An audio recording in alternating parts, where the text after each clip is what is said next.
چې یوسف علیه السلام په مصر کې د خرڅېدو اعلان وشو نو دنیا منډي تمنډي والے چې د شام نه یو ډېر ښایسته غلام راغلی چا اشرفی وړې او چا پونډونه وړه او چا څه وړه او چا څه یو بوډای ښځه هم په دغه مجلس کې روانه وه چا ورته ووی چې بوډای ته څه کوې وې داسې مې اورېدلي چې یو ډېر ښایسته غلام خرڅېږي او د هغې خرید لازم وی چې د الله بندي هغه خو ډېر ګران دی او د هغه خرید له خو خلقو د اشرفو بکسونه روان کړي تا سره څه دي وی ما سره خو نور څه نشته خو دا د تارونو یو ماشوړه غوندې ده راسه وی په آرام کښېنه واپس شه د تارونو په شوړو تا ته څوک غلام نه درکوي هغې ورته وی چې بچیه دا ما ته هم پته ده چې د تارونو په شوړه څوک ما ته هغه غلام نه راکوي خو دې ډله کې دې دپاره روانه یم چې قیامت کې زه هم د یوسف په خریدارانو کې حساب نو زه په دغه نیت دې اجتماع ته راځم چې حاجي صاحب مرحوم رحمه الله تعالی و تبارک ما ډېر د نږدې نه لیدلی او ډېر لوی عاشق د جناب رسول الله صلی الله علیه وسلم نو د هغې عشاقو په زمره کې کاش چې دا بنده ناچیزم خدای پاک په قیامت کې حساب ځکه چې مونږ خو ټول عمر څنګه تیریږي هغه تاسو ګورئ یا زمونږ د ملک سال دی او مونږ څه په غضب په دې ملک اخته یو نو هغه تاسو ګورئ لګیا یې که نه جي چې شپه او ورځ هم څه مصیبتونو سره سر دی خو دا یو جز کې کله کله شرکت په دې نیت وکړو هغه ورځ یو عامي سړی و خبره یې وکړه خو څه ډېره مزېداره خبره وه ما ته وی چې مولوي صاحب تاسو دا مولیان خو مسلې هم ډېرې کوئ او کیسې میسې ډېرې کوئ خو زما هم یو مسله واوره وی د قیامت په ورځ به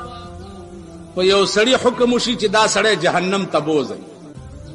نو چې څنګه ورته حکم واورولی شي چې جهنم ته یې بوځئ نو دا سړی به منډه کړي چې منډه کړي نو الله تعالی به وایي را واپس یې کړي دا منډه یې ولې وواله چې را واپس یې کړي چې منډه ولې وهې ورته به وایي یا الله په دنیا کې مې ستا د حکم یو فرمان بجا نه دی راوړی ټول عمر مې ستا د حکم نافرمانی کړې ده نو د آخري حکم خو دې چې ومنم چې لږ په منډه لاړ نو الله تعالی به وایي چې زه جنت ته یې بوځئ تاسو خیال راغی عزیزانو قیامت کې با بانا جوړیږي بانا که معامله په قیامت کې د عدل او د انصاف شروع شوه نو یو کس به جنت ته لاړ نشي ځکه د عدل او د انصاف تقاضا دا ده چې تا څه محنت کړی او مزدور کړی شي قیامت کې به معامله د رحم او د کرم کی رحم او کرم دا معنا چې یو نیکی دی کړي یو په لس یو په وسوه یو په زر یو په لک یو په کروڑ تاسو خیال راغی نو معامله د کرم وي نو هله به مونږ د جنت تقاضا کوو او جنت ته به ځو او که معامله د عدل شروع شوه نو عزیزانو دا څومره منځونه او نیکۍ چې مونږ کوو په 24 غنټو کې چې دا اوقات را جمع کوي نو چې شپېته اتیا کاله چا عبادت کړی نو د هغې نه 6 میاشتې نه جوړېږي 6 میاشتې نو د 6 میاشتو په محنت به ته جنت غواړې ته خو 6 میاشتې نوکري وکړه حلاله که تا پې د 6 کټو کوټه جوړه کړم په دې مخ مې توکه هسې خو په 6 میاشتې نه په 6 ورځې کې هم بنګله اخیستی شي څه ټوغکی راغی په پاکستان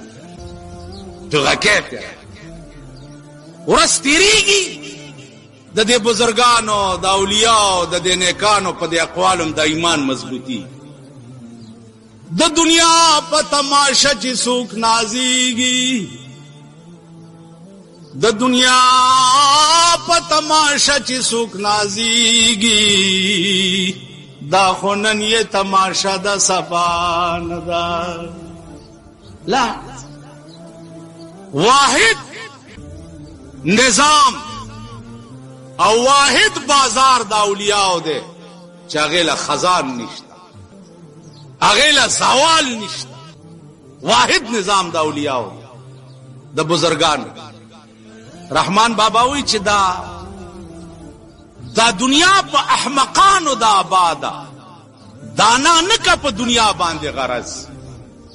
په ساحل کشته د هیچا نه ډوبېږي کڅوک نکه په دریاب باندې غرض دا احمقان الله والا چې دی داغي بازار همیشه ګرځي زما عزیزان قرآن کریم په ذریعہ د وحی راغلی دی جناب رسول الله صلی الله علیه وسلم وحی په درې قسمه ده یو وحی فطری ده یو وحی ایجادی ده او یو وحی عرفانی ده د وحی درې قسمه بیا وحی په لغت کې القاء السریع ډیر زر القاء کې دل سړی تا دا د وحی لغوي معنا بیا وحی اصطلاحي فطری او ایجادی او عرفانی اوس فطری او ایجادی باندې باس نه کو خبره بیا وګدي وحی کی یو قسم وحی عرفانی دی وحی عرفانی دی توای چې الله والو ته وقتن فوقتن پزړه کې القا کی امام فخر الدین رازی رحمت الله علیه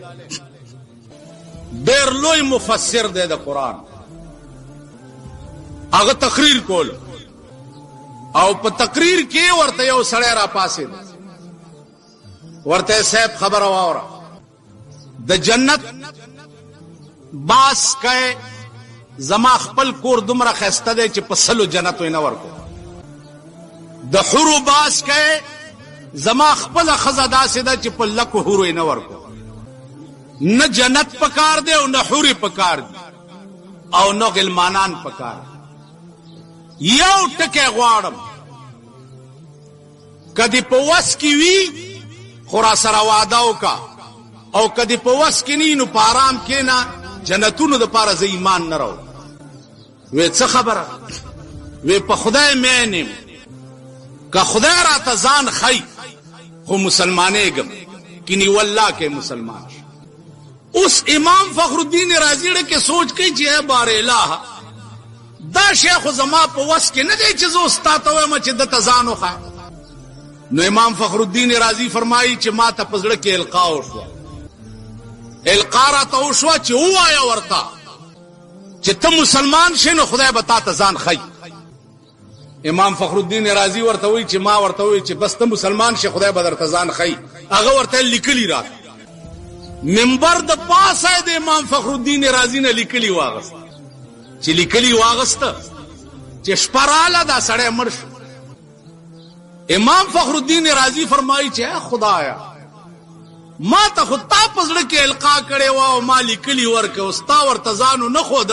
زه خو دې سړی ته بے وعده ټول شپه په جړه تیرا کده سار کې ولا خوب ورغه سګوري چې یو خسته باغ دی او تخت پکې پروت دی او دا سړی په ناس دی وای چې ما ولیدو نو زسترګي میټی ټی چې دا خو ما سړی دی چې ما ور سره وعده کړیو ورته وی چې یا شیخ تعال لا تخف رضا یریګه ما و ما ورته چې شرمنده ایم درتا او وعده پورا نشوا ورته وی امام فخر الدین زما د خدای په ذات قسمی چې د کم شي وعده دی را سره کړی و په مغه شي خدای خوشحال کړ دا وحی عرفانی دا چې اولیاء الله تکي تاسو خیال راغی عزیزانو مولانا تنویر رحمت الله علیه ډیر لوی سړی ډیر لوی سړی د هندستان زمکه بداسي خلق پیدا کوي چې हजरत थानवी रहमतुल्लाह अलैह फरमाई